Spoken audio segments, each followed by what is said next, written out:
Carolomag numéro 296, mars 2026. Au sommaire de ce numéro, 2. Édito. 3. À la une, élections municipales aux urnes citoyens. 4. Actualité, l'accueil occasionnel en crèche, inscription scolaire et périscolaire, budget participatif 2026, déposez vos idées, les femmes en pleine lumière en mars, la ville soutient ses associations, dératisation, tous mobilisés pour plus de propreté, à la découverte de celles et ceux qui veillent sur notre cadre de vie, permis de louer, anticipez vos démarches, un nouveau chapitre rue Bourbon, la ronde couture, un nouveau souffle pour les équipements sportifs, CCAS, porter un autre regard sur les quartiers. 5. Rendez-vous.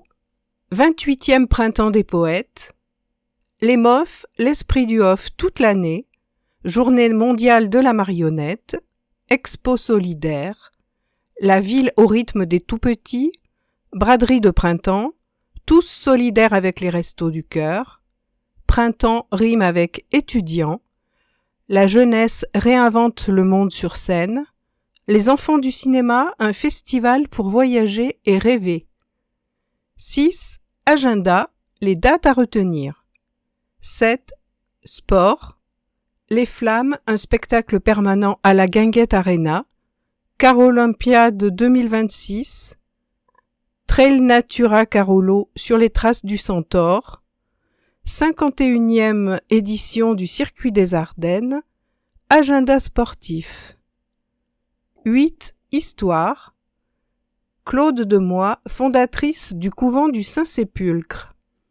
9. Expression politique, la libre expression des groupes politiques. 2. Édito par Boris Ravignon, maire de Charleville-Mézières, président d'Ardennes Métropole. Prenez votre destin en main. Les dimanches 15 et 22 mars, tous les citoyens inscrits sur les listes électorales sont appelés à se déplacer dans un bureau de vote pour élire l'équipe qui dirigera leur commune durant les 6 prochaines années. Dans notre ville, cela représente près de 26 000 personnes. 26 000 hommes et femmes de plus de 18 ans qui vont donc avoir la possibilité de s'exprimer, bulletin de vote en main, afin de désigner les élus qui les représenteront jusqu'au printemps 2032. Un véritable luxe dans un monde où l'absolutisme semble de nouveau avoir le vent en poupe. Je vous rappelle en passant que ces élections municipales vont également vous permettre de désigner les membres carolomassériens du prochain conseil communautaire d'Ardennes Métropole. Or, si l'on ajoute les domaines d'intervention de l'agglo à ceux de la ville, on obtient une liste impressionnante de dossiers qui touchent tous à notre vie quotidienne. Stationnement, mobilités et transports publics, politique culturelle, soutien aux associations, aide sociale, collecte et traitement des déchets, distribution de l'eau potable, tourisme, développement économique, urbanisme, affaires scolaires, enseignement supérieur, habitat. Et je ne parle pas de 2 domaines dans lesquels les collectivités n'ont d'autre choix que d'intervenir compte tenu du désengagement progressif de l'État, la santé et la sécurité. Bref, ces élections constituent l'occasion idéale de faire entendre votre voix. Vous souhaitez plus de ceci et moins de cela ? Dites-le en glissant un bulletin dans l'urne. Chacune des listes en présence a fait connaître ses choix, ses priorités, son projet pour Charleville-Mézières. C'est désormais vous qui avez la parole. Alors, les 15 et 22 mars, faites-vous entendre et exprimez-vous. 3. À la une. Municipal, aux urnes citoyens. Les dimanches 15 et 22 mars prochains, les électeurs seront appelés à désigner leur nouvelle équipe municipale. Le Carolomag vous explique le déroulement et l'enjeu de ces élections municipales, essentielles pour la vie locale. L'élection municipale se distingue par la proximité des élus avec les citoyens. Selon une enquête Ipsos réalisée en juin 2025, auprès de 6 034 électeurs, 69% des Français déclarent avoir confiance en leur maire, contre 53% pour le conseiller départemental, 50% pour le conseiller régional, 42% pour le député et 37% pour le sénateur. Ce lien de confiance s'explique en grande partie par l'attachement des Français à leur commune. Près de 7 sur 10 se déclarent attachés à leur lieu de vie. À Charleville-Mézières, comme dans l'ensemble du territoire français, ces élections permettront de désigner l'équipe municipale qui gouvernera la commune pour les 6 prochaines années. Malgré les regroupements de communes intervenus ces dernières décennies, la France en compte encore près de 35 000, impliquant plus de 900 000 candidats aux élections municipales. À l'issue du scrutin, environ 460 000 élus siégeront au sein des conseils municipaux. Ces chiffres témoignent de l'engagement de femmes et d'hommes prêts à consacrer leur temps et leur énergie à la vie locale. L'objectif principal de ces élections est de permettre aux citoyens de choisir l'équipe municipale qui exercera le pouvoir local. Le maire est ensuite élu par les conseillers municipaux lors du premier conseil de la nouvelle mandature. Le nombre de sièges au conseil municipal varie selon la taille de la commune. Pour Charleville-Mézières, il est fixé à 43. Les listes doivent respecter la parité entre femmes et hommes.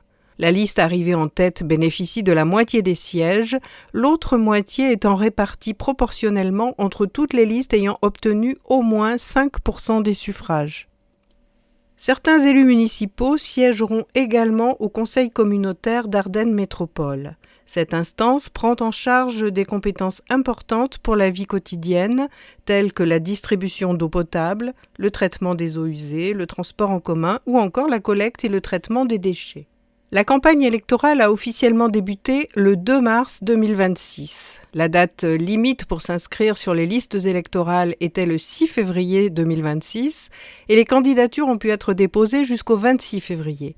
Aux élections municipales, il peut n'y avoir qu'un seul tour si une liste obtient la majorité absolue des suffrages exprimés, soit plus de 50% dès le premier tour, ce qui la fait élire immédiatement sans qu'un second tour ne soit nécessaire. Les 2 tours des élections se tiendront les 15 et 22 mars. Les bureaux de vote seront ouverts de 8h à 18h. Pour voter, il faut être âgé d'au moins 18 ans, être de nationalité française ou ressortissant d'un pays membre de l'Union européenne et être inscrit sur les listes électorales de la commune. À Charleville-Mézières, près de 26 000 électeurs sont concernés. Il est possible de voter par procuration si vous ne pouvez pas vous rendre au bureau de vote le jour de l'élection. La personne désignée doit être inscrite sur les listes électorales locales. La procédure se fait simplement via le site maprocuration.gouv.fr. Attention, le jour du vote, l'électeur chargé de voter à votre place doit se présenter dans votre bureau de vote. Les électeurs peuvent exprimer leur désaccord en votant blanc, en déposant une enveloppe vide ou un bulletin blanc, ou nul.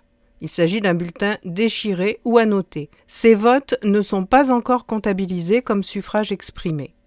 Le droit de vote est universel et doit être accessible aux personnes en situation de handicap. À Charleville-Mézières, chaque bureau de vote propose des places de stationnement adaptées pour les électeurs à mobilité réduite, des étiquettes en braille pour les malvoyants, un accès aux isoloirs et aux urnes pouvant être utilisés depuis un fauteuil, la possibilité pour l'électeur d'être accompagné dans l'isoloir par une personne de confiance. Le bureau de vote est le lieu d'exercice du droit de vote. Son organisation et son fonctionnement sont régis par le code électoral.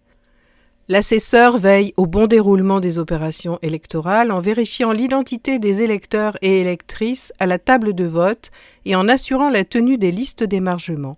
Le scrutateur, quant à lui, prend part au dépouillement en procédant à l'ouverture des enveloppes et au comptage des bulletins contenus dans les urnes. Vous souhaitez participer à l'organisation des élections?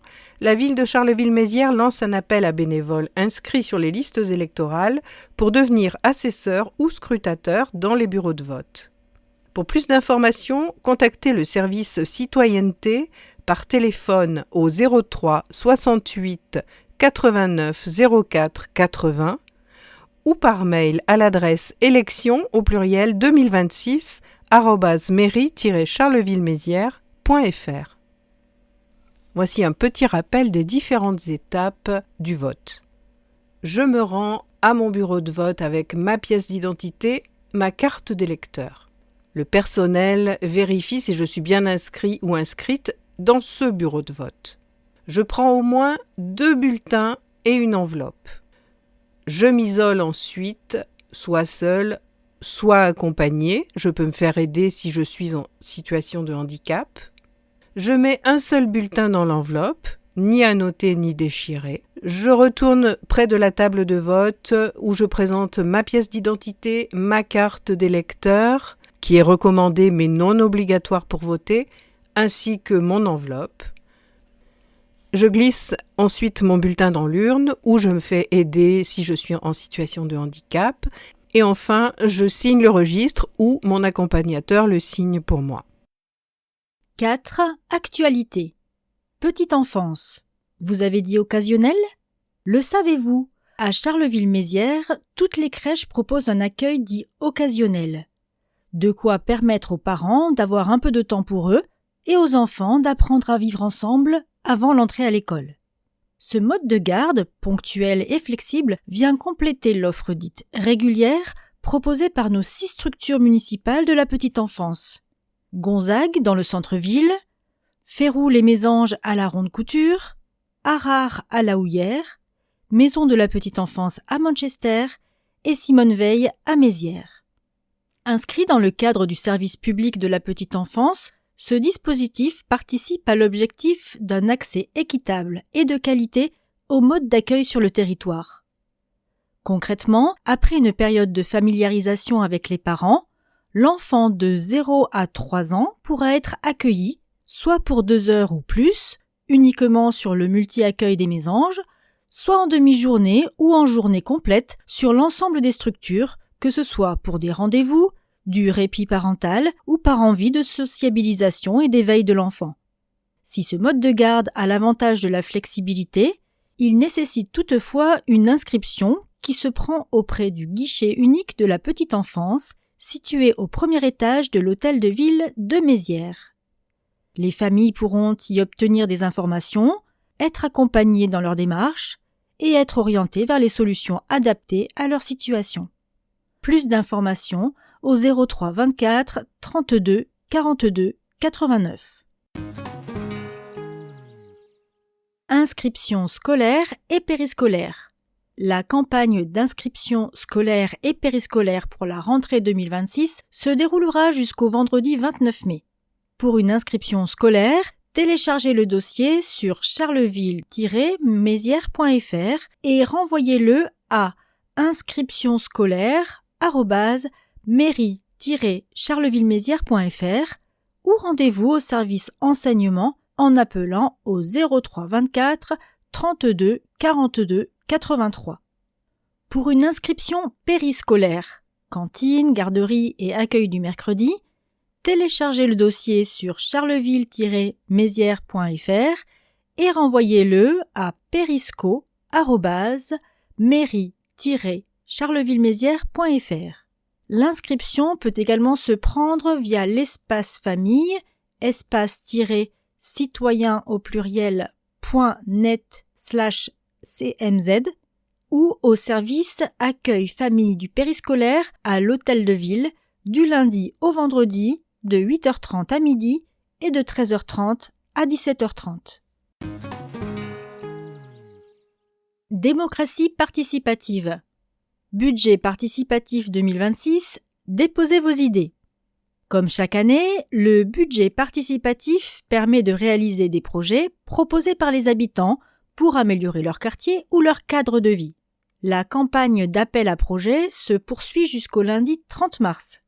Pour proposer votre projet, vous pouvez faire parvenir votre idée par courriel en l'envoyant à l'adresse démocratie.participative@mairie-charleville-mézières.fr.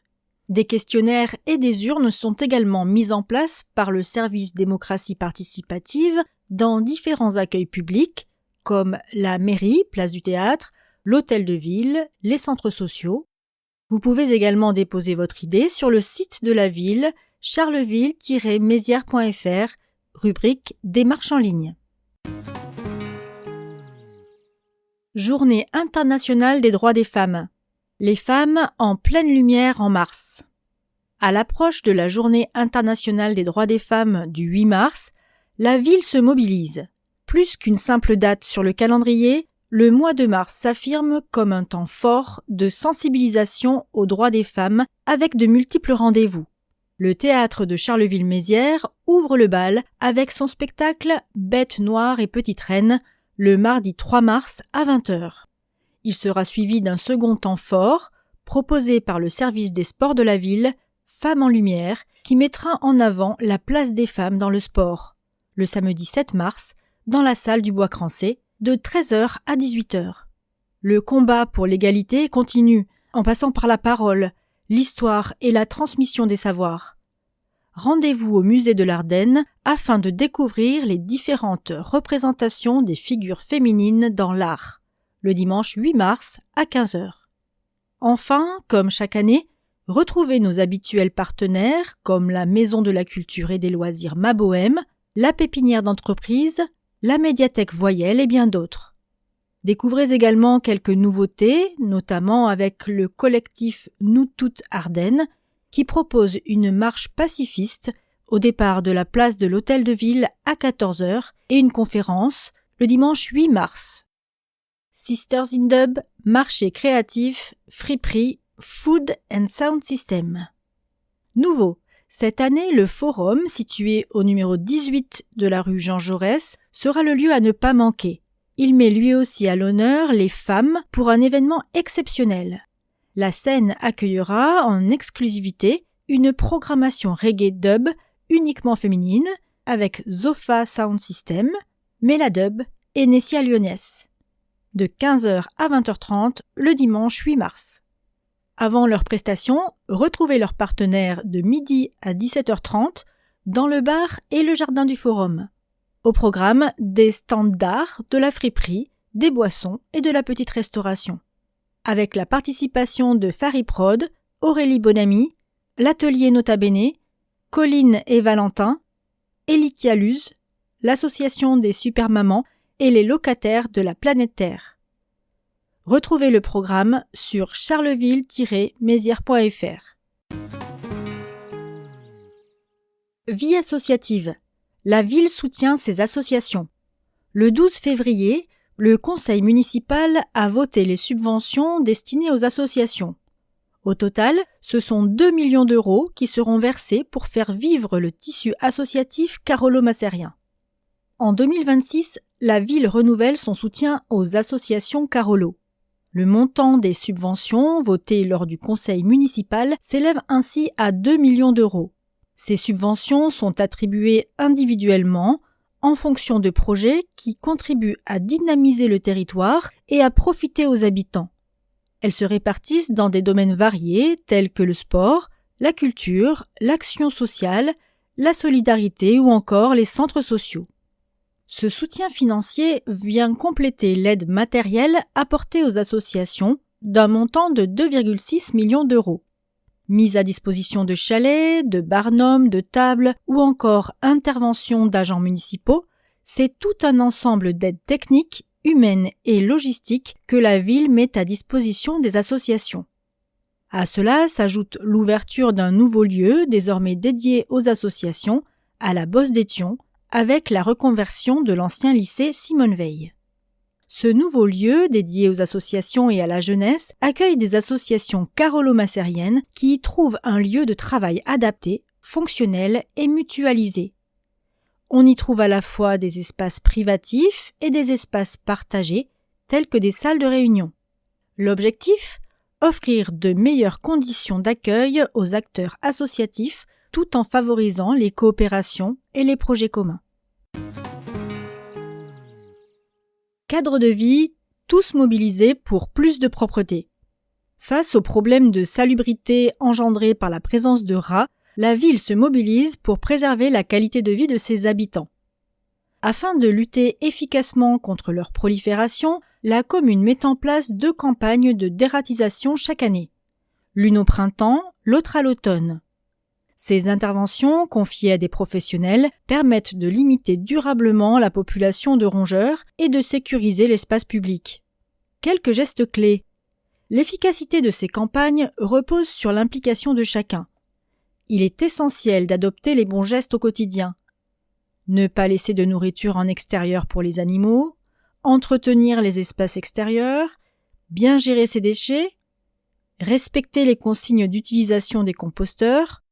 Pour plus d'infos, contactez Valodea au 03 24 55 5206. Il est important de rappeler que la présence des rats est bien souvent liée à des comportements humains inadaptés. En agissant collectivement et de manière responsable, chacun peut contribuer à limiter leur développement. Merci à tous de nous aider à œuvrer en faveur d'une ville plus belle, plus propre et plus saine.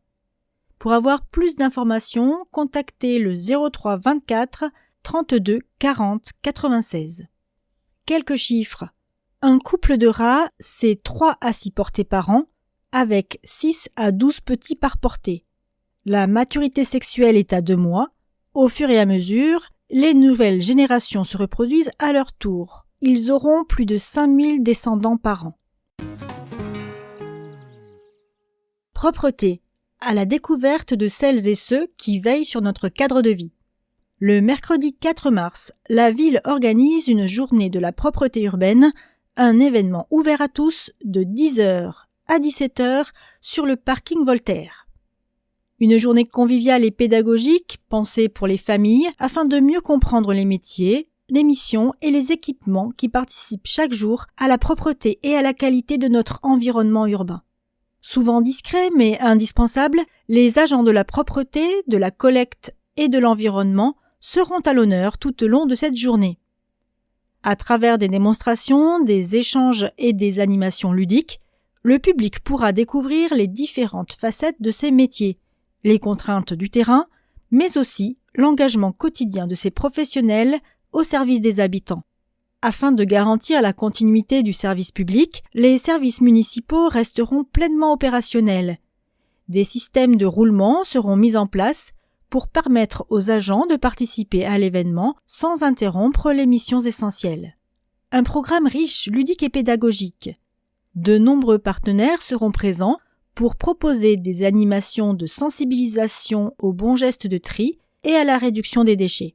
Découverte d'un camion de tri et de ses équipements, jeux de tri mobile et poubelles pédagogiques pour apprendre en s'amusant, jeux de caractérisation des déchets et parcours du bon trieur, pêche aux déchets, stand de sensibilisation au compostage et lombricompostage avec possibilité de réservation de composteurs, présentation d'une benne de déchetterie ou d'un camion ampli-roll accompagné d'animation, espace sécurisé de démonstration des véhicules municipaux, stand pédagogique sur la collecte sélective, présence de la brigade de l'environnement pour informer sur la prévention et la lutte contre les incivilités, et visite de la déchetterie municipale toutes les demi-heures. Une journée pour comprendre et agir. Au-delà de la découverte des métiers et du matériel, cette journée de la propreté urbaine vise à renforcer le sens civique, encourager les bons comportements et rappeler que la propreté de la ville est l'affaire de tous. Un moment d'échange, de sensibilisation et de reconnaissance pour mieux comprendre les enjeux environnementaux et le rôle essentiel de tous les acteurs de la propreté urbaine. Rendez-vous le mercredi 4 mars, de 10h à 17h, parking Voltaire, pour une journée utile et pédagogique. Habitat. Anticipez vos démarches. À 1 mois de l'entrée en vigueur du dispositif, la ville donne la possibilité aux bailleurs d'anticiper leur demande de permis de louer dès le 17 mars. Le 17 mars 2026 marque une étape importante dans la mise en œuvre du permis de louer à Charleville-Mézières. À compter de cette date, les propriétaires bailleurs concernés pourront déposer leur demande d'autorisation préalable à la mise en location de leur logement. Ce dispositif, qui entrera officiellement en vigueur le 17 avril 2026, s'applique uniquement lors d'une nouvelle mise en location ou d'un changement de locataire et seulement dans certains secteurs ciblés de la ville. L'ouverture anticipée des demandes permet aux bailleurs de prévoir leur démarche et de louer en toute conformité. La procédure repose sur le dépôt d'un dossier comprenant le formulaire dédié et les diagnostics techniques obligatoires. Une visite du logement est ensuite organisée par les services municipaux afin de vérifier les conditions de sécurité, de salubrité et de décence. Pour les logements conformes, l'autorisation est délivrée simplement et rapidement.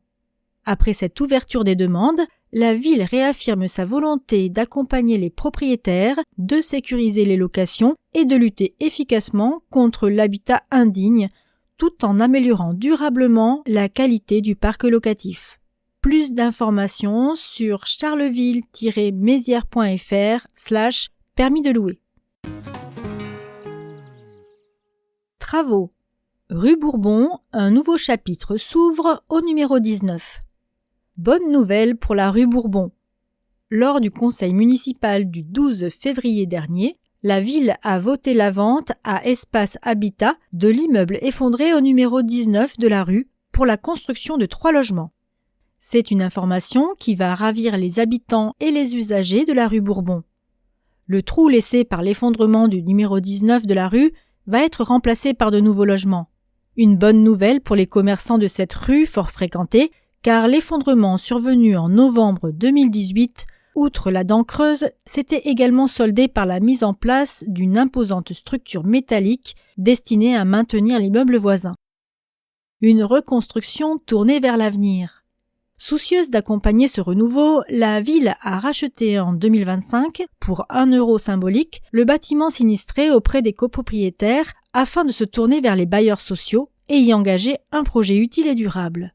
C'est à Espace Habitat qu'a été confié ce projet, qui portera donc sur la construction de 3 logements sur cet espace de 152 mètres carrés.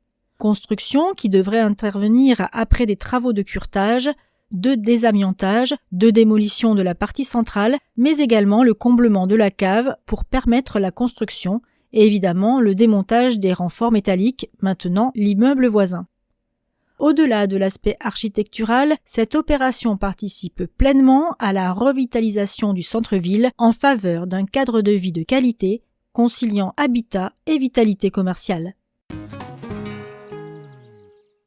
Aménagement. La ronde couture, un nouveau souffle pour les équipements sportifs.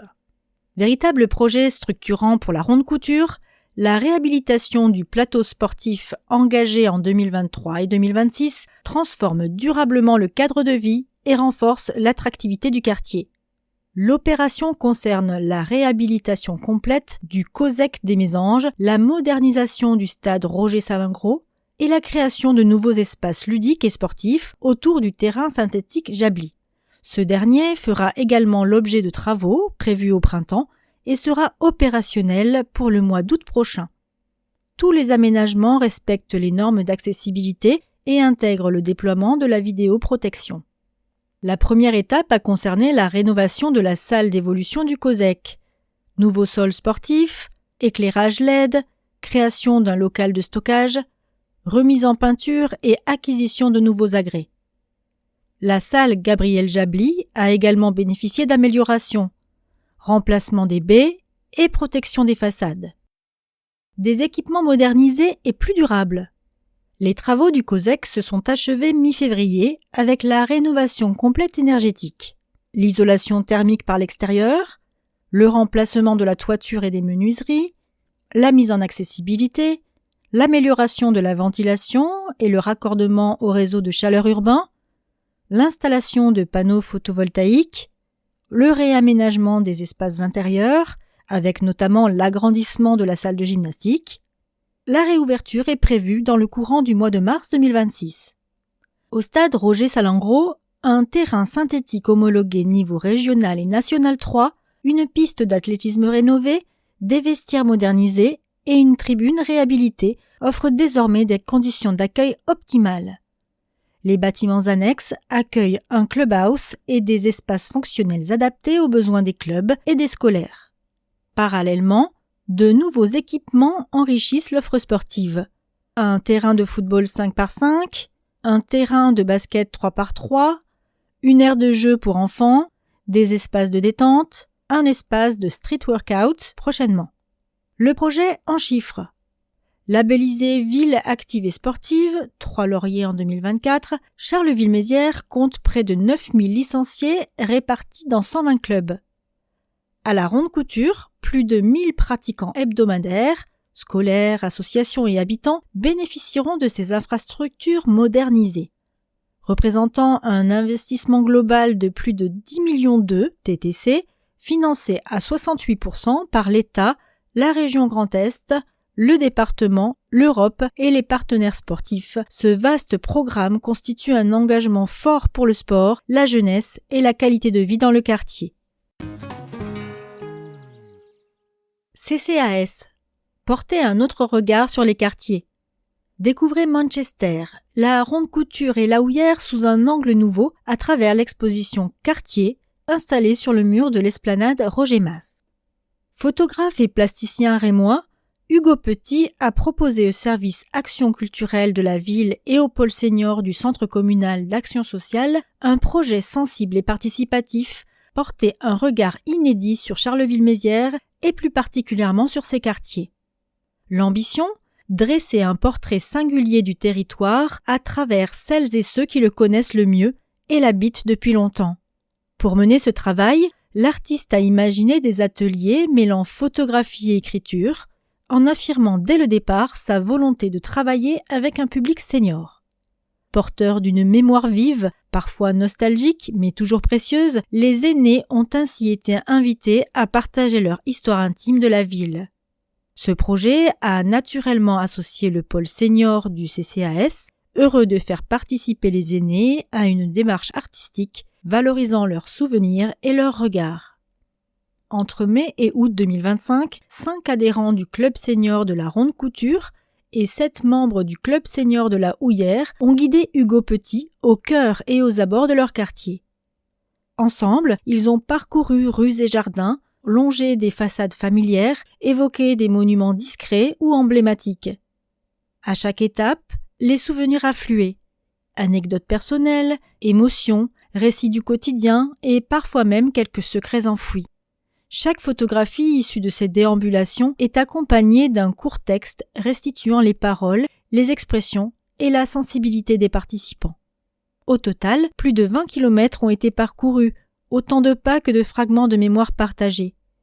Les prises de vue réalisées dans le quartier de Manchester ont quant à elles été rendues possibles grâce à l'implication des habitants mobilisés sous l'impulsion du centre social du quartier, élargissant encore la dimension collective du projet.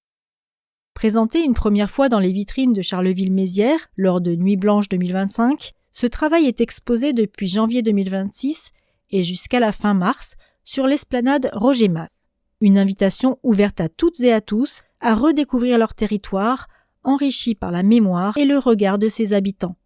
Ce projet s'inscrit dans la programmation de la Cité éducative Ronde Couture Manchester. Il est porté par le dispositif culturel Microfolie de la ville de Charleville-Mézières, en collaboration avec le CCAS de Charleville-Mézières et le Centre social Manchester. Pour en savoir plus, appelez le CCAS au 03 24 32 45 35. 5. Rendez-vous. Événement, 28e Printemps des poètes. Du 9 au 31 mars, Charleville-Mézières vous invite à célébrer la poésie. Cette 28e édition, placée sous le thème « La liberté, force vive déployée », trouve un écho tout particulier dans l'œuvre de Rimbaud, poète de l'émancipation, du refus des cadres et de la quête incessante d'un ailleurs. À cette occasion, le musée Arthur Rimbaud propose une programmation invitant chacun à redécouvrir la poésie sous toutes ses formes. Le fil rouge de ce temps fort poétique est l'exposition « Arthur Rimbaud entre lisible et visible ». Présentée à la Maison des Ailleurs, elle met en lumière la richesse du fonds de livres d'artistes consacrés à Rimbaud, témoignant de la fascination durable qu'exerce son œuvre sur les plasticiens. Des visites guidées et une conférence par Zoé Monti, la commissaire de l'exposition, vous permettront de découvrir l'histoire du livre illustré de 1920 à nos jours et les techniques, couleurs et formes de livres dont se sont emparés les artistes. D'autres rendez-vous proposent d'explorer les liens étroits entre poésie et art visuel par des approches créatives et sensibles, tandis que Morgane Peters, restauratrice de livres et art graphique, vous convie à créer un livre d'artiste en forme de sachet de thé. Gaëlle Piton, sophrologue, vous invite à ralentir et éveiller vos sens pour porter un regard attentif sur les œuvres grâce à la slow visit. Parce que la poésie se partage aussi par la voix, la musique et la scène, cette programmation fait la part belle aux formes vivantes. Alors qu'une lecture en musique par le collectif Poésie et Chansons célèbre la liberté des mots et des rythmes, le cinéma s'invite au Printemps des poètes avec la projection du film Le Garçon et le Monde d'Alain Abreu à la puissance visuelle et poétique rare, suivi d'un temps d'échange avec un professionnel, le tout orchestré par la pellicule ensorcelée. La librairie Arche Libris, en collaboration avec les éditions franco-slovènes et compagnie, accueillera quant à elle le mini-salon de poésie réunissant éditeurs et auteurs pour des temps d'échange et de lecture publique dans une atmosphère conviviale. La poésie se déploie également dans la ville grâce à l'engagement des partenaires culturels. La médiathèque Voyelle présente l'exposition Aux Saisons qui remplace l'œuvre Une saison en enfer dans son contexte historique. Le TCM vous convie à une immersion artistique et poétique avec Bat et Fado, performance hybride et flamboyante de danseurs, musiciens ou chanteurs qui tous battent le fado, et Rimbaud Cavalcade, une cavale poétique, drôle et déjantée sur les traces d'Arthur Rimbaud.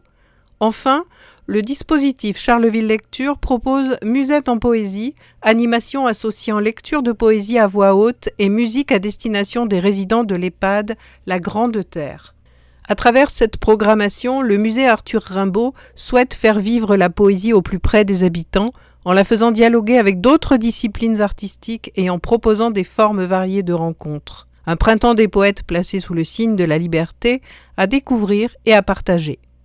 Le programme est disponible dans les structures culturelles, les accueils mairies, également sur muséart.fr ou charleville-mézières.fr. Marionnettes, les MOF, l'esprit du off toute l'année.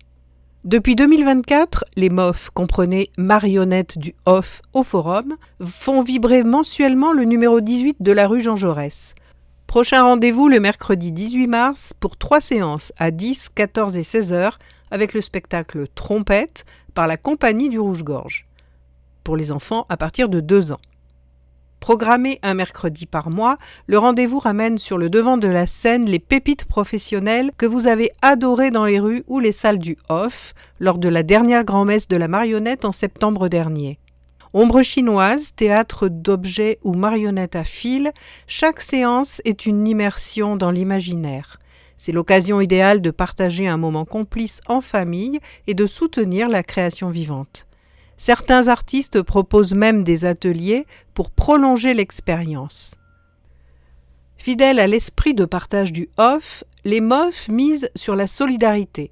L'entrée fonctionne via une billetterie libre, vous donnez ce que vous pouvez. L'intégralité des recettes est reversée aux compagnies pour financer leurs futures créations. Un geste simple pour que la marionnette continue de faire battre le cœur de notre cité. Côté pratique, les réservations ouvrent 15 jours avant chaque séance. Plus d'informations sur la page du MOF, à l'adresse charleville-mézières.fr ou encore par mail à l'adresse culture@mairie-charleville-mézières.fr ou par téléphone au 03 24 32 44 40. La Journée mondiale de la marionnette 2026. Du 18 au 26 mars, Charleville-Mézières célèbre la Journée mondiale de la marionnette avec l'Union internationale de la marionnette. L'UNIMA, organisation internationale partenaire de l'UNESCO, présente dans 90 pays, organise cette semaine de festivités dans de nombreux lieux de la ville et sur le territoire ardennais autour du 21 mars.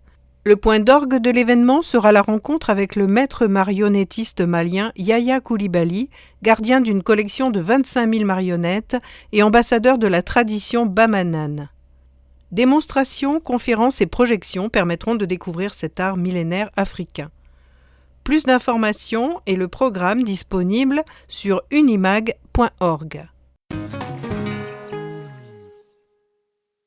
Expo solidaire, le Lions Club Charleville-Rimbaud et l'Association des amateurs de voitures anciennes des Ardennes organisent une exposition de voitures anciennes au profit des enfants malades du service pédiatrique de l'hôpital Manchester. Rendez-vous donc le samedi 28 mars de 13h à 19h ainsi que le dimanche 29 mars de 10h à 18h au Parc des Expositions. Le prix de l'entrée est de 5 €, 2 € pour les 6-12 ans.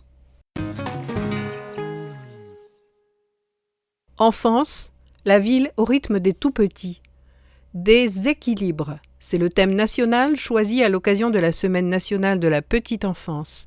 Un temps fort, totalement gratuit, pour soutenir l'éveil des tout-petits et renforcer le lien enfants, parents et professionnels. Événement annuel de référence, la Semaine nationale de la petite enfance rassemble les acteurs de la petite enfance autour d'actions de sensibilisation, d'éveil et de partage à destination des enfants de 3 mois à 6 ans. Le dispositif des 1000 premiers jours de la ville de Charleville-Mézières, associé à ses nombreux partenaires, prennent part à l'événement. Ce temps fort permettra de mieux comprendre l'importance des 1000 premiers jours pour le développement de l'enfant, sa santé et celle de l'adulte qu'il deviendra. Une quarantaine de rendez-vous sera proposée autour de la thématique nationale des équilibres. Une conférence de la psychologue Fabienne Fabre sera proposée le mardi 17 mars à la MCL Mabohem sur le thème « Repenser sa manière de communiquer avec son enfant à la lumière des neurosciences ». Précisons que cette conférence est ouverte à tous. Donnée par Fabienne Fabre, psychologue petite enfance, spécialisée en sciences cognitives au sein de l'organisme de formation d'Héloïse Junier, Fabienne Fabre interviendra donc ce mardi 17 mars à 18h à la MCL Mabohem avec une conférence autour de la communication soutenant le développement de l'enfant. Elle abordera les réponses et les postures de l'adulte face aux différents comportements de l'enfant et de l'accompagnement de ses émotions. La conférence s'adresse à tous, parents, grands-parents, nounous, professionnels de la petite enfance, de santé ou encore étudiants. Outre cette conférence, autre temps fort de ce rendez-vous, le spectacle Pliage en déséquilibre de la compagnie En Filigrane sera programmé au Centre social et culturel André d'Hôtel les vendredis 20 et samedi 21 mars.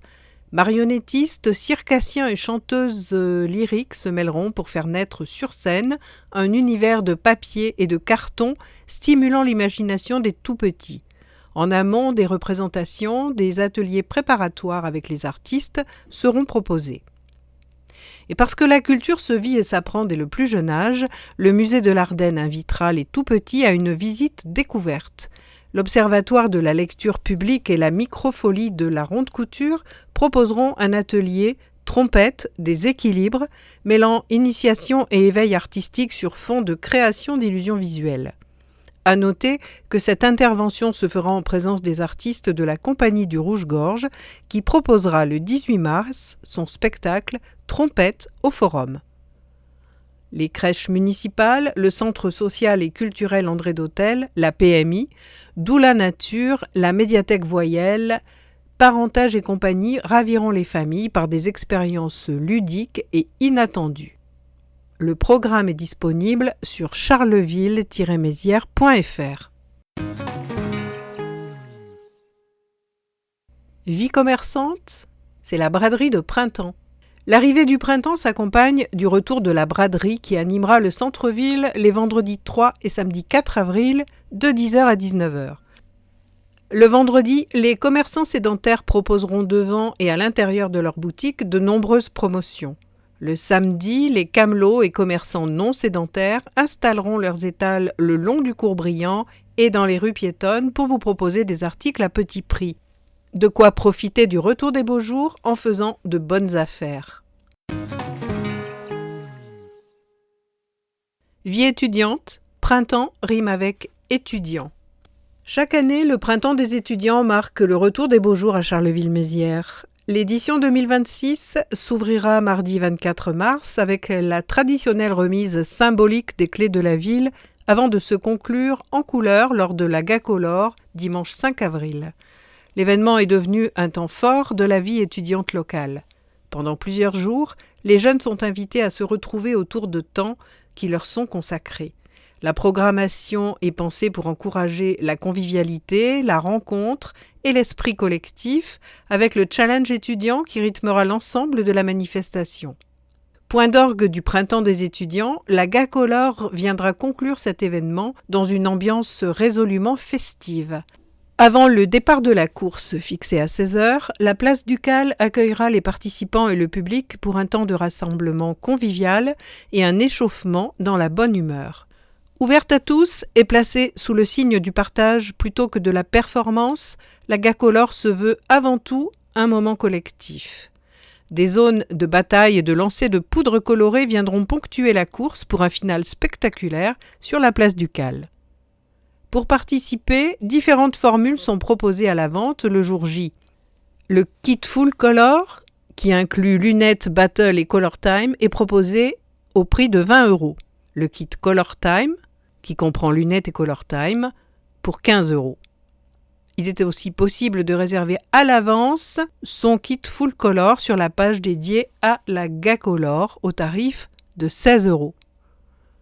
Les plus rapides pourront même bénéficier de tarifs encore plus avantageux, soit 12 € pour les 200 premiers inscrits.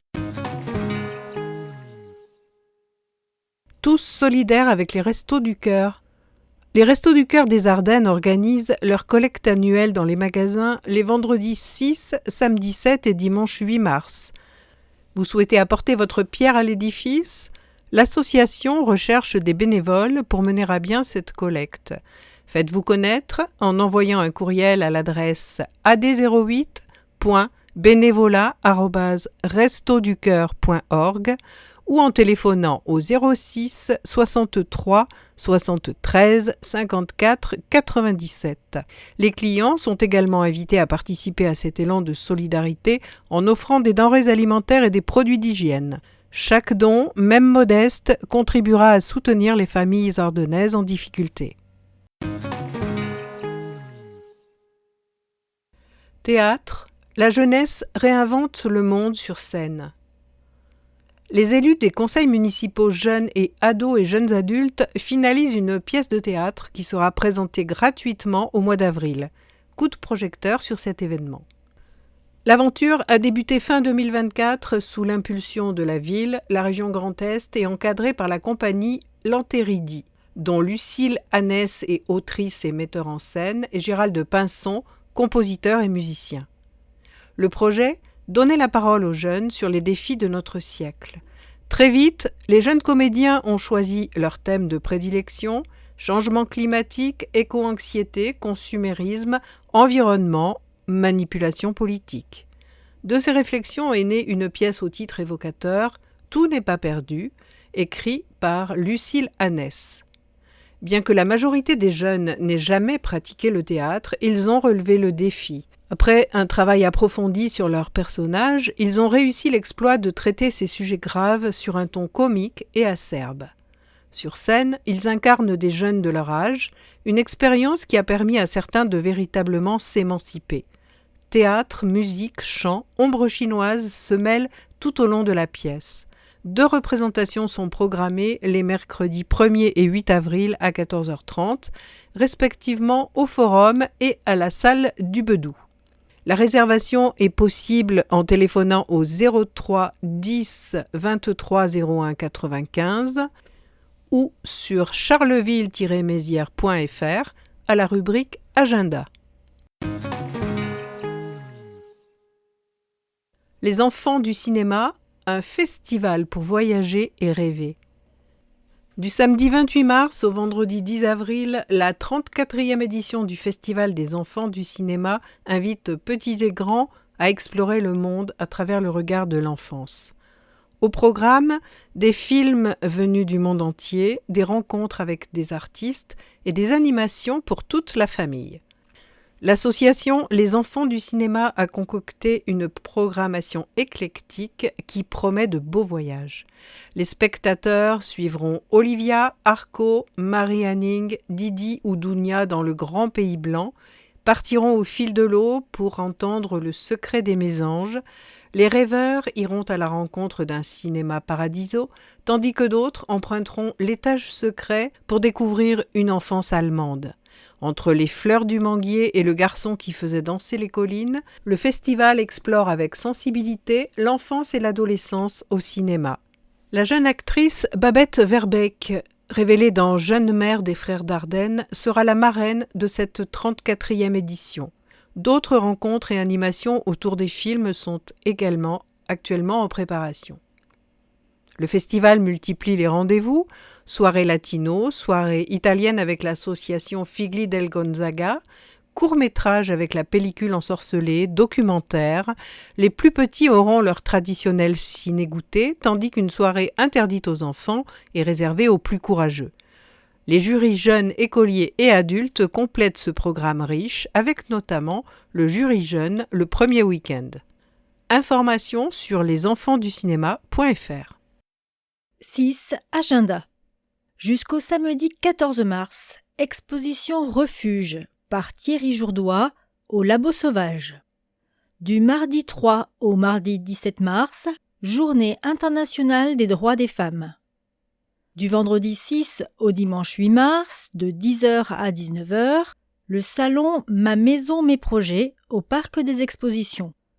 Vendredi 6 mars à 20h30, soirée The Love Beatles, se renseigner au 75 forestavenue.com ou au 03 24 55 00 00.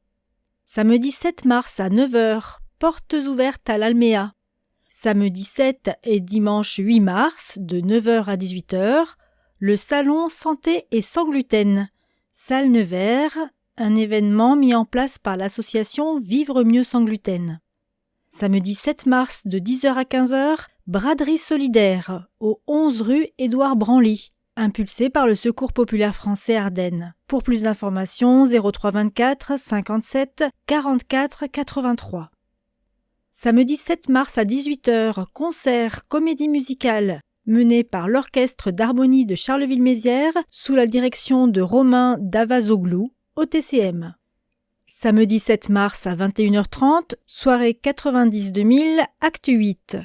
Renseignez-vous au 75 forestavenue.com ou au 03 24 55 00 00. Dimanche 8 mars à midi, repas dansant avec Jacques Lahaye à la salle Arc-en-Ciel. Plus d'informations au 03 24 37 14 17, organisé par l'ETE Loisirs Club. Mercredi 11 mars à 14h30, hommage aux victimes du terrorisme, dans la cour d'honneur de la préfecture des Ardennes. Du vendredi 13 au dimanche 15 mars, la Tattoo Convention Cynic and Set Gecko, au Parc des Expositions, organisé par Art Event. Vendredi 13 mars, de 15h à 19h, le marché des producteurs de pays Place du Cal. Vendredi 13 mars à 20h, spectacle, Question pour un colon, au Forum, événement organisé par la Ligue contre le cancer et la compagnie La Belle Histoire. Spectacle suivi d'un temps d'échange. Plus d'informations au 03 24 59 33 31. Samedi 14 mars à 19h30, les 40 ans du Charleville Triathlon Ardennes. Renseignements au 75 forestavenue.com ou au 03 24 55 00 00. Dimanche 15 mars, de 10h à 18h, le marché artisanal Boutique sous la halle au marché couvert, organisé par les petites bulles de créateurs. Lundi 16 mars à 17h, atelier Qigong. Au MCL Mabohem, renseignez-vous au 03 24 54 22 26 ou à alzheimer08@orange.fr. Mercredi 18 mars à 17h30, Café Deuil, au Seven Café, organisé par l'association Jalmalve. Vous pouvez vous renseigner au 03 24 54 26 26. Jeudi 19 mars à 10h30, commémoration à la mémoire des victimes de la guerre d'Algérie et des combats en Tunisie et au Maroc, au square du 91e RI. Vendredi 20 mars, de 15h à 19h, marché des producteurs de pays, place de l'Hôtel de Ville. Vendredi 20 mars à 20h30, concert Nicole Slack-Jones and the Soul Sisters, à l'église Saint-Rémy, organisé par la soirée du gospel. Samedi 21 mars à 10h, 11h et midi, visite de l'ESNAM, équipée belle à l'ESNAM, renseignements au 03 24 33 72 50 ou sur www.marionnette.com. Samedi 21 mars toujours à 14h, le trophée Mézières au Parc des Expositions, organisé par Studio Mézières. Samedi 21 mars de 14h à 17h, atelier Ombre et Objets. À l'ESNAM, atelier conduit par Elisa Peressoni et la compagnie en liesse. Renseignements au 03 24 33 72 50 ou sur www.marionnette.com. Dimanche 22 mars à 14h, après-midi dansant Osmose. Renseignements au 75 forestavenue.com ou au 03 24 55 0000. Mardi 24 mars à 19h30, projection Senso de Luchino Visconti au cinéma Métropolis par Figli del Gonzaga, enfant de Gonzague. Jeudi 26 mars à 18h30, conférence dirigée avec audace. Renseignements au 75 forestavenue.com ou au 03 24 55 0000, organisé par le Centre des jeunes dirigeants. Du vendredi 27 mars au jeudi 2 avril, de 14h à 18h, exposition Cassandre par le collectif d'art contemporain CAC à la Galerie Le Bon. Samedi 28 mars de 9h à midi, Repère Café chez Josette, organisé par Repère Café Les Nutons. Samedi 28 mars de 10h à 17h, journée de l'endométriose à la salle Nevers. Samedi 28 et dimanche 29 mars, expo voitures anciennes. Vendredi 3 et samedi 4 avril, la braderie de printemps. Samedi 4 avril à 19h, gala de boxe. Renseignements au 75 forestavenue.com ou au 03 24 55 0000. Événement organisé par le club sportif Nouzonville-Ardennes. Samedi 4 avril de 14h à 17h, tous au compost, rencontres, troc et ateliers. Rue Marguerite Lebrun-Nivois. Renseignements au 06 44 39 23 89. Dimanche 5 avril à 16h, Gacolore, place du Cal. Forum. Seth, Carcarias et Goliathus, samedi 21 mars à 19h, présenté par Arden Metal Assault. Tarif 30 € ou en prévente 25 €. Tournez-vous vers la billetterie de la plaque tournante et le Verbock. Wintergarten, #5. Samedi 28 mars à 20h, organisé par la ville avec l'association Karlstadt. Cette soirée-concert sera l'occasion de fêter les 10 ans de la plaque tournante avec une coprogrammation rock et post-punk avec les Français de Chest, les Néerlandais de Tramhouse et Kepla Selecteur, DJ du disquaire. Tarif 15 €. En prévente 12 €.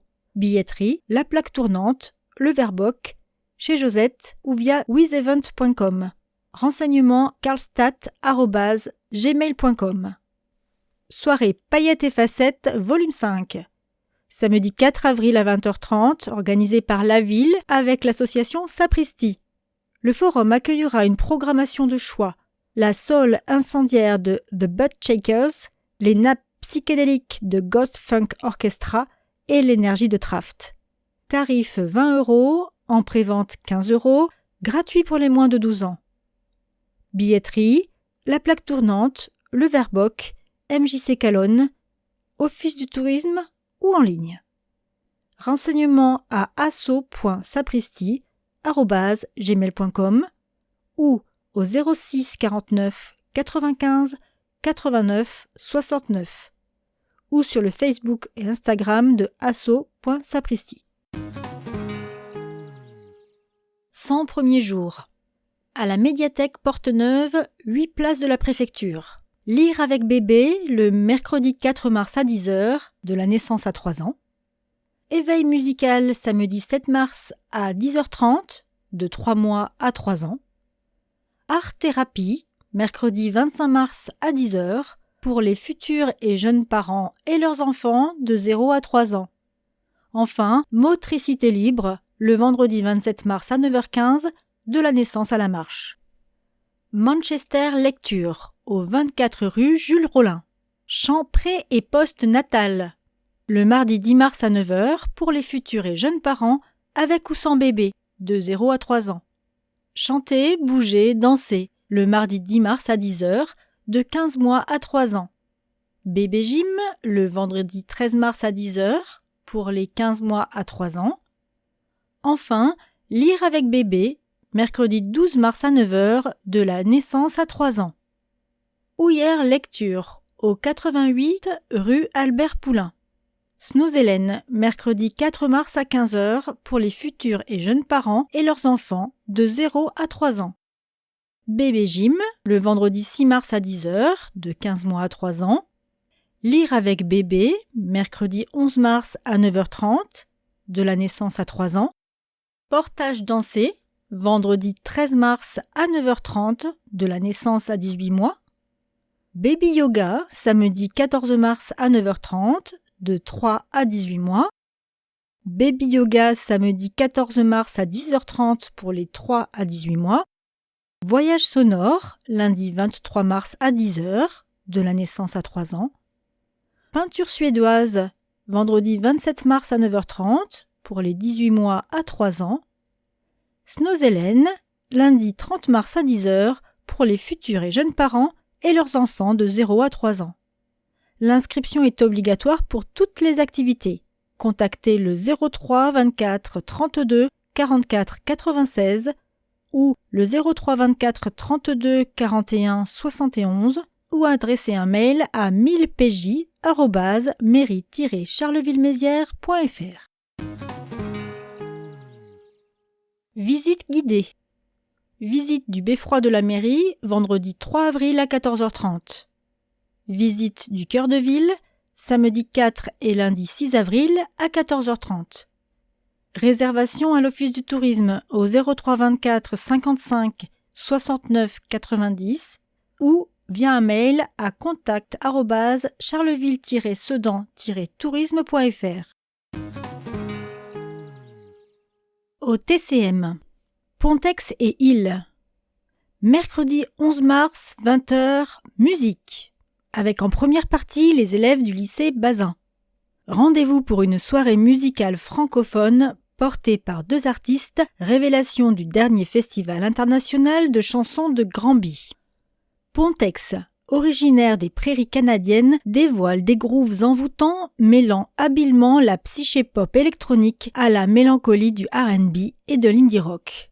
Sur scène, le duo francescois délivre une expérience électrisante, quasi hypnotique. Il se définit entre la chanson, le rap nouvelle vague, la pop et l'électro-coloré. Avec des mots pour dessiner des mélodies comme des fulgurances, il se place dans la lignée d'Orelsan, Gaël Faye ou Grand Corps Malade. À l'entracte et à l'issue du concert, bar et petite restauration assurée par Plume et Bulle. Bat Fado, mardi 17 mars à 20h, danse musique. Avec Jonas Selander du Portugal, dans le cadre du Printemps des Poètes. Chorégraphe et performeur portugais parmi les plus inventifs de leur génération, Jonas Selander vous transporte à Lisbonne au XIXe siècle, à une époque où le fado avait sa propre danse. Retour aux sources pour cette musique empreinte de mélancolie qui révèle ici une danse viscérale aussi explosive qu'un feu d'artifice. À l'issue de la représentation, présence de DJ set. Spectacle à partir de 6 ans. Rimbaud Cavalcade. Jeudi 19 mars à 20h, théâtre, par la compagnie Dang Dang, dans le cadre du Printemps des Poètes. Une cavale poétique, drôle et déjantée sur les traces d'Arthur Rimbaud. Graphiste pour une marque de yaourt, Romuald claque la porte d'une réunion en hurlant « Je vais acheter un cheval et m'en aller ». Il apprend que Rimbaud a écrit cette phrase en 1881. Romuald lâche tout et part sur les traces du poète. Cavalcade, à pied, à cheval, en train, en bateau, la vie du poète comme une spirale insensée de déplacements incessants où l'ailleurs est toujours le seul endroit désirable. En amont de la représentation, impromptue du collège Scamaroni. Spectacle dès 10 ans. Subjectif Lune. Jeudi 26 mars à 20h. Théâtre objet vidéo. Par la compagnie Les Maladroits. Dans le cadre des Journées mondiales de la marionnette. Une reconstitution du premier pas sur la Lune pour déjouer les théories complotistes. 4 documentaristes rejouent à l'aide de bric-à-brac, d'objets en tout genre, d'images d'archives et d'interviews la mission Apollo 11. Tout sera mis en œuvre par la brillante compagnie Les Maladroits pour tromper notre esprit. Spectacle dès 12 ans. Autour du spectacle aura lieu Le mercredi 25 mars à 19h30 au cinéma Métropolis, une projection du film To the Moon. Et le jeudi 26 mars à 19h15 au foyer du TCM, en partenariat avec le Pôle international de la marionnette, Barionnette, un apéritif marionnettique. Une nuit de grand opéra, vendredi 3 avril à 20h, musique, avec en première partie un chant choral. 2 immenses artistes sont rassemblés pour une soirée inédite. Nommée Révélation Lyrique aux Victoires de la musique 2023, Marine Chagnon est reconnue comme un talent incontesté. Elle partage la scène avec Sébastien Guèze, ténor internationalement remarqué pour ses interprétations des plus beaux rôles du répertoire romantique. Accompagnés par Kiachou Lee au piano, leurs voix s'unissent pour un programme d'exception à la découverte des œuvres emblématiques du répertoire lyrique. Plus d'informations sur tcm.charleville-mézières.fr ou au 03 24 32 44 50. 7. Sport. Basket, les Flammes, un spectacle permanent à la Guinguette Arena.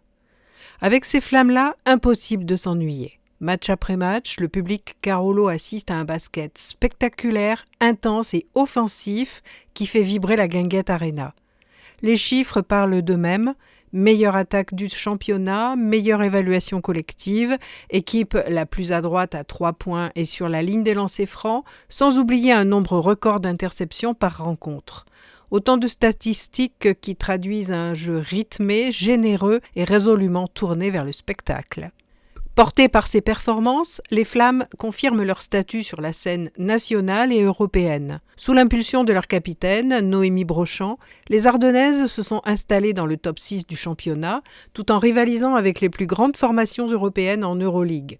Une dynamique collective forte, symbole d'un club structuré, ambitieux et fidèle à son identité de jeu. Objectif clairement affiché en début de saison, la qualification pour le top 8 et l'accès aux play-offs est plus que jamais à portée de main. Une nouvelle phase de compétition où les Flammes comptent bien jouer les troubles faites sans complexe et défendre avec audace les couleurs de Charleville-Mézières. Dans ces rendez-vous décisifs, le soutien du public sera une arme supplémentaire.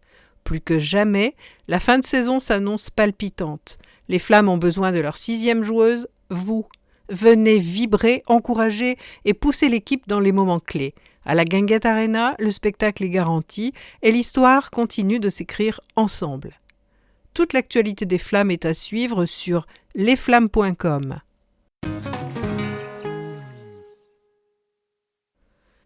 Trail Natura Carolo sur les traces du Centaure. Dimanche 15 mars, les participants à cette course nature organisée par la section athlétisme de la SPTT Omnisport auront le choix entre 5 parcours, l'appel 9 km, le galop 15 km, le souffle 27 km, le marathon 42,195 km et une marche de 9 km. Partez sur les traces du Centaure dans les bois de la Havetière et recevez un cadeau surprise. Inscription sur ledossard.com ou sur place selon le nombre de dossards restants. Pensez également à consulter la page Facebook Natura Carolo. La Carolympiade 2026 se déroulera du lundi 30 mars au vendredi 3 avril au COSEC des Mésanges et au stade Salengro. Projet né de l'élan suscité par les JO de Paris 2024, cette initiative vise à mobiliser les élèves de CM1 et CM2 de la Ronde Couture et de Manchester autour des valeurs universelles du sport, de l'inclusion et du vivre ensemble. Portée par le service des sports, en partenariat avec l'Éducation nationale et les acteurs associatifs locaux, cette semaine sportive concernera 456 élèves au total. Cyclisme, 51e édition du Circuit des Ardennes. L'édition 2026 du Circuit des Ardennes prendra son départ le mercredi 8 avril pour arriver dans la cité de Gonzague le dimanche 12 avril. La notoriété internationale de ce rendez-vous est toujours plus renforcée avec plus de 110 demandes de participation venues du monde entier.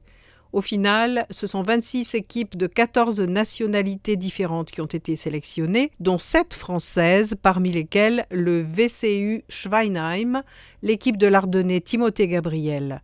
Chaque étape nous promet son lot de surprises et fera encore émerger de futurs grands que l'on retrouvera pour la plupart sur la grande boucle par la suite. Voici quelles sont les villes-étapes du Circuit des Ardennes 2026. Mercredi 8 avril, étape 1, Villers-Semeuse-Saint-Laurent, 129 km, 1702 mètres de dénivelé. Jeudi 9 avril, étape 2, Rethel-Rethel, 176 km, dénivelé 1682 mètres. Vendredi 10 avril, étape 3, Lac de Béron, Lac des Vieilles Forges, 159 km avec 2529 mètres de dénivelé. Samedi 11 avril, étape 4, Fromelen-Hargny, 198 km avec 3751 mètres de dénivelé. Dimanche 12 avril, étape 5, Centre Leclerc-Sedan, Charleville-Mézières, 149 km avec 1900 mètres de dénivelé.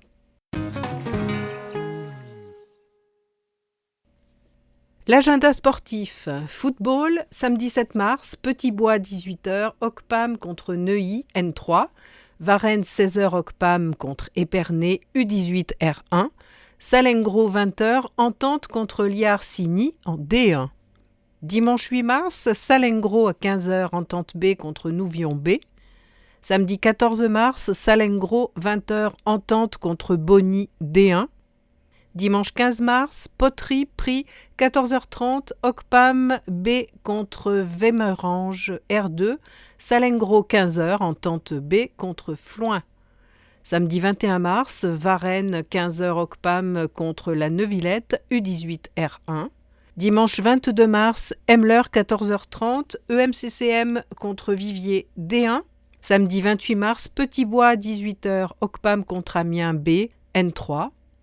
Dimanche 29 mars, à la Varenne à 13h, EMCCM contre l'Olympique rémoise ID Senior F. Emler à 14h30, EMCCM contre ASTRM B D1. Salengro à 15h, Charleville franco-turc contre Flize D2.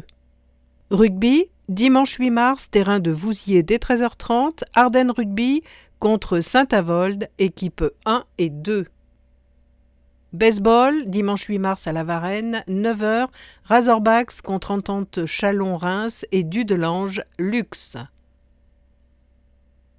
Tennis de table, samedi 7 mars, Rennes-Bestel à 16h, National 3 messieurs poule 5, CMAT 2, Saint-Vite 1.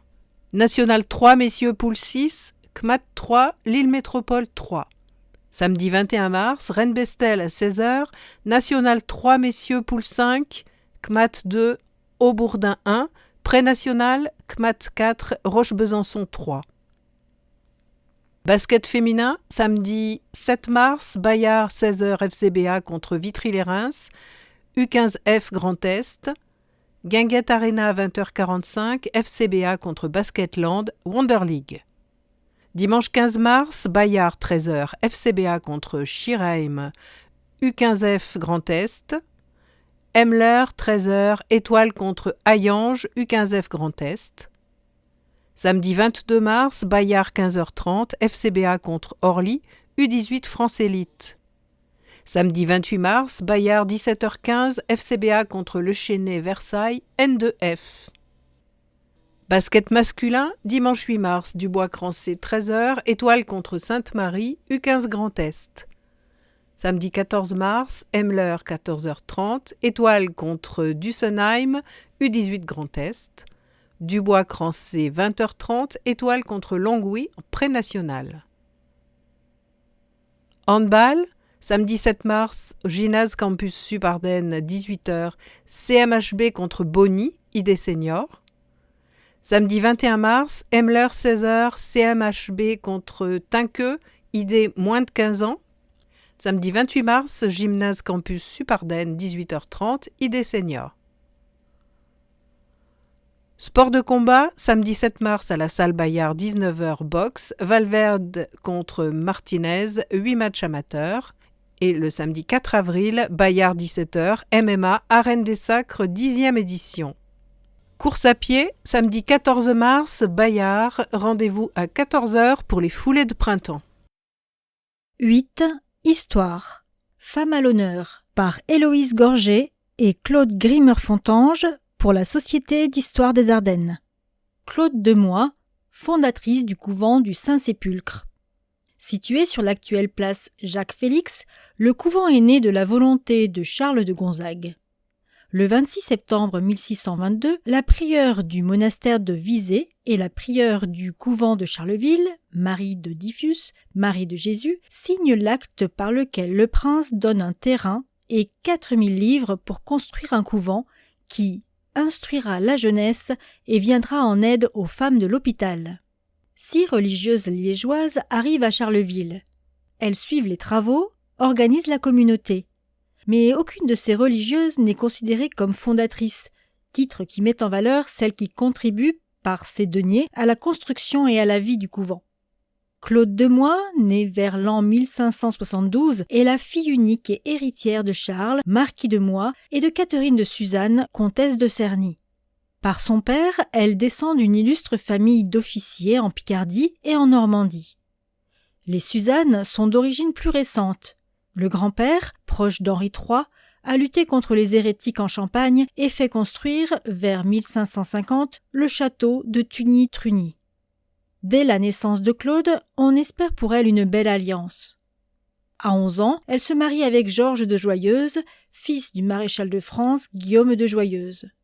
Il décède 15 mois plus tard. À 18 ans, et malgré un mariage non consommé, elle est déclarée veuve. En 1585, elle épouse en secondes noces un prince de la maison de Lorraine, Henri Ier, comte de Chaligny, dont elle a 4 enfants. Il s'agit du 4e fils de Nicolas de Lorraine, duc de Mercœur et comte de Vendémont, et de Catherine de Lorraine-Aumale, sa 3e épouse. Il est le frère de la reine de France Louise de Lorraine-Vendémont, mariée à Henri III. Cette alliance fait de Claude Demoy la belle-sœur du couple royal. Veuve une seconde fois à 28 ans, elle jouit d'une très grande fortune. Elle soutient financièrement des maisons religieuses fondées par sa famille, comme les filles de Sainte-Claire de Rouen et les sœurs de charité de Saint-Quentin. Mais ses largesses vont aussi à des couvents auxquels sa famille n'est pas spécialement attachée. Les Minimes de Rethel, les Capucins de Reims et de Charleville. Sa proximité avec le couple Charles de Gonzague et Catherine de Lorraine peut expliquer qu'elle veuille s'investir dans la vie religieuse de la nouvelle ville. L'influence de son fils Charles, évêque de Verdun puis jésuite, est déterminante. Le désir de Claude Demoy est de voir cet ordre du Saint-Sépulcre rétabli et agrandi alors qu'il était presque anéanti, à l'exception de quelques petites maisons et monastères. Elle devient ainsi fondatrice d'un couvent à Charleville, mais aussi restauratrice d'un ordre féminin disparu en France. L'acte mentionne sa contribution financière. Elle aide à la construction des bâtiments pour 33 500 livres. Par les rentes, elle constitue des revenus réguliers et assure ainsi la survie de l'institution. Si toutes les fondatrices sont riches et appartiennent à la haute noblesse, toutes ne sont pas religieuses. Or, Claude Demoy prononce ses vœux le 24 mars 1626. Elle quitte ses titres de comtesse et de marquise pour devenir sœur Marie de Saint-François, religieuse chanoinesse de l'Institut du Saint-Sépulcre et fondatrice du monastère de cet ordre à Charleville. Un choix surprenant aux yeux de ses contemporains. Elle a 53 ans et elle répond à ses amis que Dieu l'appelle en religion et que la crainte de la mort la pousse à cette détermination suprême. En 1623, elle passe un contrat avec le maçon Claude Briot pour faire construire un bâtiment distinct qui sera joint à celui des religieuses. Elle dispose d'appartements meublés selon ses désirs et apporte vaisselle d'argent et tapisserie. Elle a des domestiques pour la servir et elle ne connaît pas la clôture. Elle reçoit des visites, peut voyager tant pour sa santé que pour ses dévotions. Elle est, en fait, dispensée d'une discipline imposée aux autres religieuses. Même si elle fait de nombreux dons lors de son entrée, elle possède encore des biens dont elle confie la gestion à Renée Danois, dame d'Aubilly, qui lui rend des comptes régulièrement. Sa présence à Charleville suscite des vocations chez les filles de la noblesse de la région. Comme toutes les fondatrices, Claude Demoy est soucieuse de son salut et elle œuvre à entretenir la perpétuation de son nom. Elle fonde des messes à perpétuité, choisissant elle-même les mots pour évoquer sa mémoire. Elle fait rédiger un sépulcre, récit de sa vie destiné à être diffusé. Elle y est présentée comme l'abeille de race royale. Enfin, Claude Demoy organise sa mort dans les moindres détails. À son décès, le 3 novembre 1627, elle est enterrée dans un espace privilégié à l'intérieur du couvent et distinguée par une pierre tombale. S'y gît très illustre et très puissante princesse Madame Claude Demoy, comtesse de Chaligny, veuve de Monseigneur le Sérénissime Prince Henri de Lorraine, comte de Chaligny, fondatrice et religieuse de ce monastère, nommée en religion sœur Marie de Saint-François, dont la vie fut un exemple de piété, d'une humilité profonde, une pauvreté exacte et une parfaite obéissance, laissant à cette maison, dont elle fut l'honneur et la gloire, des marques éclatantes de douceur et de charité et de mépris du monde. Elle décéda le 3e jour de novembre 1627, âgée de 55 ans, et de sa profession religieuse 1 an et 9 mois. Penser que son souvenir perdure au-delà des siècles serait erroné. La Révolution française, les modifications de bâtiments accélèrent la perte de la mémoire collective. En 1866, lors de travaux au collège, on découvre son caveau. On pouvait apercevoir le crâne, les côtes et d'autres ossements mêlés à une poussière brune. Le cercueil fut déposé dans la chapelle du séminaire, puis Monsieur le maire nous autorisa à faire emporter en secret dans notre monastère actuel les restes précieux de notre vénérable fondatrice. Et le mercredi 19 septembre, nous l'avons transporté dans l'angle droit du fond de notre jardin, au bas de la statue de Saint-Joseph, où un caveau avait été préparé pour la recevoir, écrit Sœur Sainte Constance. Le temps de la fondation et de l'installation du couvent met en exergue 2 femmes, Marie de Diffus, première prieure, et Claude Demoy, fondatrice. Des femmes dont la puissance est liée à leur piété et surtout à leurs compétences administratives et à leur influence dans la société carolopolitaine. 9. Expression politique. Boris Ravignon, maire de Charleville-Mézières, des moyens accrus pour nos policiers municipaux. Le 10 février dernier, le Sénat a adopté un texte visant à élargir les moyens d'action des polices municipales. Ce texte va désormais être examiné par l'Assemblée nationale avant une éventuelle adoption définitive, ce qui constituerait à mon sens une excellente nouvelle.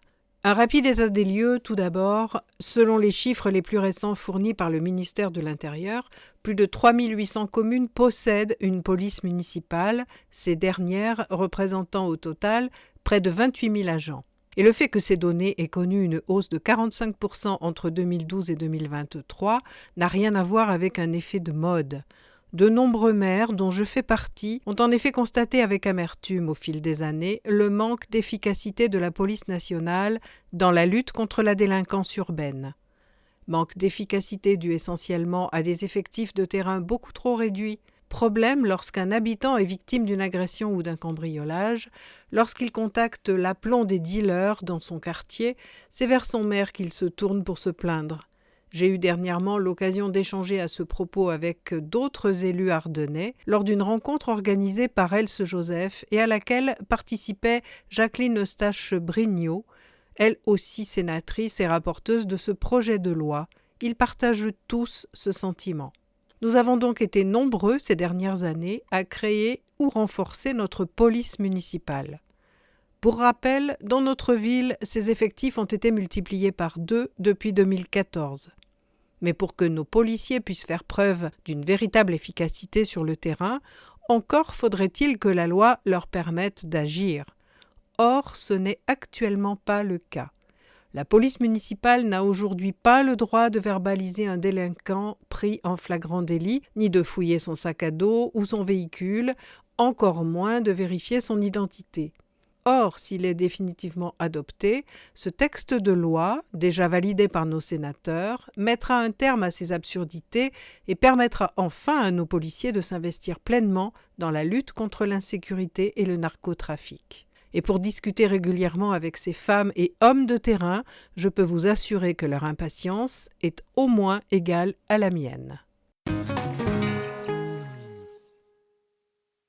Bilan par Anne Papier pour la liste Une ville pour tous.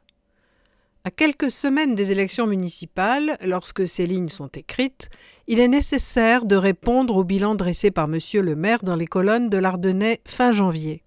Ce mandat n'a pas été simple à gérer car marqué par de nombreuses crises plus larges, pandémie, tensions économiques, inflation, contraintes budgétaires accrues pour les collectivités locales.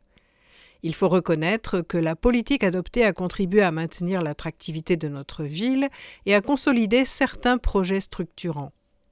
Des équipements communautaires ont été modernisés et l'animation de la vie locale a perduré malgré les contraintes financières. Ces efforts méritent d'être soulignés sans ambiguïté. Toutefois, comme l'a exprimé M. Ravignon dans son bilan public, il faudra encore 10 ans pour que certaines transformations profondes soient réalisées et ce retard correspond à une situation certes complexe, mais aussi à une ambition insuffisante dans certains domaines et à des priorités discutables dans les choix opérés. Un des domaines où cela se ressent particulièrement est celui de l'équité sociale. Les inégalités territoriales à Charleville-Mézières demeurent fortes. L'accès aux services publics de proximité reste insuffisant dans plusieurs secteurs populaires. Les habitants expriment régulièrement des difficultés concernant la mobilité, l'accès à la santé. Ils disent aussi le besoin d'une offre de loisirs et de culture ouverte à tous.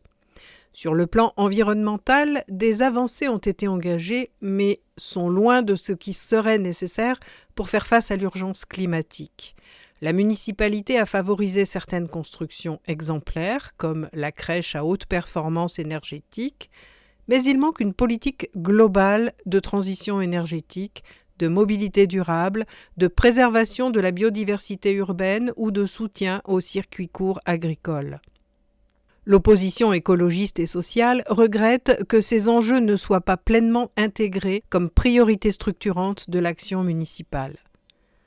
La question de la sécurité est aussi une problématique centrale dont l'approche doit être complétée. Les dispositifs de surveillance et de sanctions ont été renforcés, mais plusieurs quartiers sont toujours en grande difficulté, régulièrement en proie aux incivilités et violences, et cela montre que la seule réponse sécuritaire ne saurait se substituer à une approche globale de cohésion sociale et de prévention. Les politiques publiques doivent conjuguer fermeté, prévention, accompagnement social et dialogue avec les habitants. Enfin, sur la démocratie locale, la participation citoyenne reste encore trop ponctuelle et consultative. L'engagement des habitants et habitantes dans des décisions qui organisent leur cadre de vie doit être accru, non seulement à travers des consultations, mais par de véritables co-constructions de projets. Ce deuxième mandat est marqué par des réalisations notables, mais il révèle aussi qu'il y a encore du pain sur la planche pour répondre pleinement aux défis sociaux, économiques et écologiques actuels. Christophe Dumont pour la liste écologiste et citoyenne, le combat continue. Élu en 2020 sur une liste citoyenne au programme élaboré de manière participative, j'ai pu, durant 6 ans, en siégeant au conseil municipal, à la fois résister et construire. Vice-président de la commission des affaires générales, du budget de la sécurité, même si cette fonction ne me donnait que très peu de pouvoir, j'ai pu permettre quelques avancées. Notre liste prenait une ville à hauteur d'enfant. Il s'agissait d'abaisser la vision des élus à hauteur d'enfant pour repenser les priorités et les arbitrages. Nous partions du principe que si une ville parvenait à répondre aux besoins des plus jeunes, en particulier celui de se déplacer en toute sécurité, alors par ricochet, elle répondrait mieux aussi aux attentes des personnes âgées, des personnes handicapées ou des habitants précaires, tout aussi vulnérables, en particulier face à l'omniprésence automobile.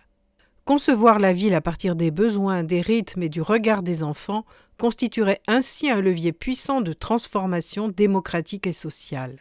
J'ai aussi voté en faveur du schéma des déplacements proposé par le maire, moyennant l'instauration de rues scolaires, des rues où la circulation motorisée est interrompue aux heures d'entrée et de sortie des classes.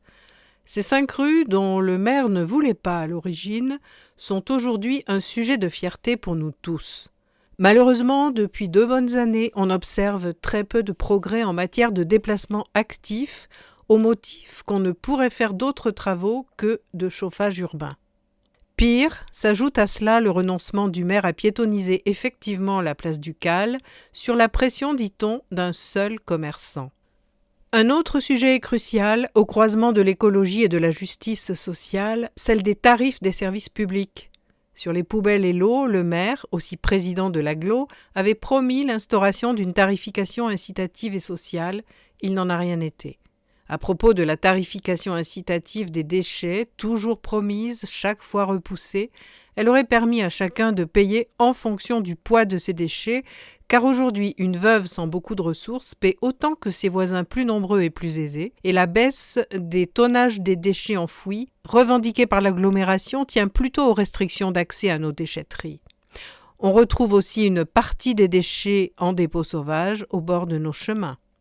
Pour l'eau du robinet, tenir compte du revenu des familles, de leur composition et de la consommation de chacun pour en moduler le prix aurait introduit à la fois équité et respect de l'environnement. Pendant 12 ans, j'ai milité pour que soit instaurée cette tarification, émettant des propositions concrètes à de nombreuses reprises. À chaque fois, la réforme a été repoussée. À la place, le président d'Ardennes Métropole s'enorgueillit de proposer quelques chèques solidarité eau à des citoyens qu'il choisit, préférant ainsi l'aumône à la justice sociale et environnementale. Pour les cantines de la ville, j'ai connu un peu plus de succès. Les moins aisés des carolo-massériens payaient au début du mandat le repas de leurs enfants à la cantine plus de 8 fois plus cher que leurs homologues rémois. Oui, 8 fois plus cher. Sur mon insistance, le maire a accepté de créer de nouvelles tranches selon les revenus des parents. Même si c'est un progrès pour quelques familles, il faudrait, en ce domaine comme dans d'autres, aller beaucoup plus loin.